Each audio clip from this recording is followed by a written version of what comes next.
أعوذ بالله من الشيطان الرجيم.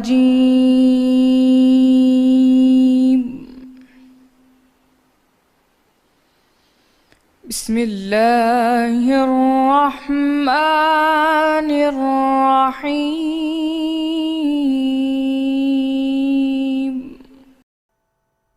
اور مدین کی طرف ان کے بھائی شعیب کو بھیجا تو انہوں نے کہا کہ اے قوم، اللہ ہی کی عبادت کرو کہ اس کے سوا تمہارا کوئی معبود نہیں، اور ناپ اور تول میں کمی نہ کیا کرو۔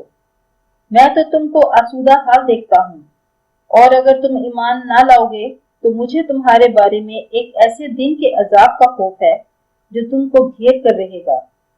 اور قوم، ناپ اور تول انصاف کے ساتھ پوری کیا کرو، اور لوگوں کو ان کی چیزیں کم نہ دیا کرو، اور زمین میں خرابی کرتے نہ پھرو۔ اگر تم کو میرے کہنے کا یقین ہو تو اللہ کا دیا ہوا نفع ہی تمہارے لیے بہتر ہے، اور میں تمہارا نگہبان نہیں ہوں۔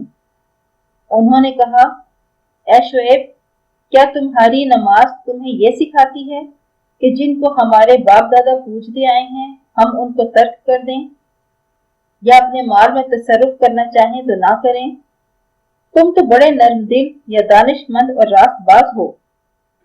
انہوں نے کہا کہ اے قوم، دیکھو تو اگر میں اپنے پروردگار کی طرف سے دلیل روشن پر ہوں، اور اس نے اپنے ہاں سے مجھے نیک روزی یا عمدہ دولت یعنی نبوت دی ہو، تو کیا میں ان کے خلاف کروں گا؟ اور میں نہیں چاہتا کہ جس امر سے میں تمہیں منع کروں خود اس کو کرنے لگوں۔ میں تو جہاں تک مجھ سے ہو سکے تمہارے معاملات کی اصلاح چاہتا ہوں، اور اس بارے میں مجھے توفیق کا ملنا اللہ ہی کے فضل سے ہے۔ میں اسی پر بھروسہ رکھتا ہوں اور اسی کی طرف رجوع کرتا ہوں۔ اور اے قوم، میری مخالفت تم سے کوئی ایسا کام نہ کرا دے کہ جیسی مصیبت نوح کی قوم یا ہود کی قوم یا صالح کی قوم پر واقع ہوئی تھی، ویسے ہی مصیبت تم پر واقع ہو۔ اور لوط کی قوم کا زمانہ تو تم سے کچھ دور نہیں۔ اور اپنے پروردگار سے بخشش مانگو اور اس کے آگے توبہ کرو، بے شک میرا پروردگار رحم والا اور محبت والا ہے۔ انہوں نے کہا کہ شعیب، تمہاری بہت سی باتیں ہماری سمجھ میں نہیں آتی، اور ہم دیکھتے ہیں کہ تم ہم میں کمزور بھی ہو، اور اگر تمہارے بھائی نہ ہوتے یا خاندان نہ ہوتا تو ہم تم کو سنسار کر دیتے، اور تم ہم پر کسی طرح بھی غالب نہیں ہو۔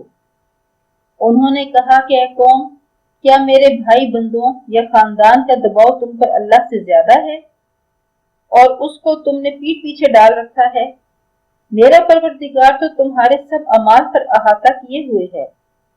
اور برادران ملت، تم اپنی جگہ کام کیے جاؤ، میں اپنی جگہ کام کیے جاتا ہوں۔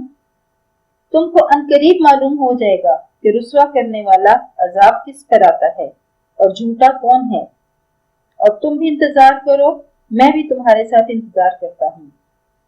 اور جب ہمارا حکم آ پہنچا تو ہم نے شعیب کو اور جو لوگ ان کے ساتھ ایمان لائے تھے ان کو تو اپنی رحمت سے بچا لیا، اور جو ظالم تھے ان کو چنگھاڑ نے آ دبوچا، تو وہ اپنے گھروں میں اوندھے پڑے رہ گئے، گویا ان میں کبھی بسے ہی نہ تھے۔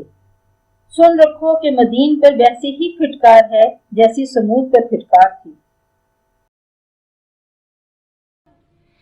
صدق اللہ